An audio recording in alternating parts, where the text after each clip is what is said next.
love them or hate them. There's too many of them. I asked John. And they do cause problems.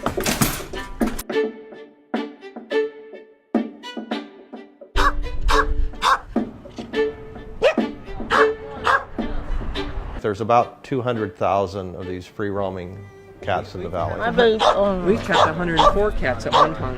Oh, well, you know, but bleeding heart.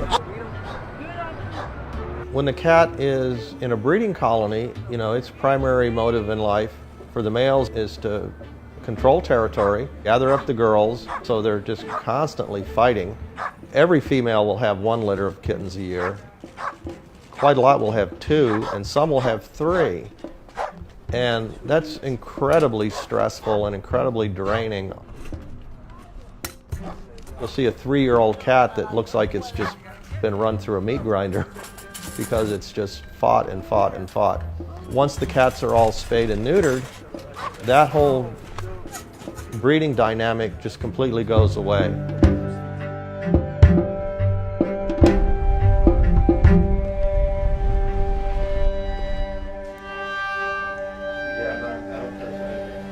Trap-neuter return is about managing the cats where they live, but getting them trapped, sterilized, vaccinated, you know, ear tips so we can identify them and put them exactly back where they came from.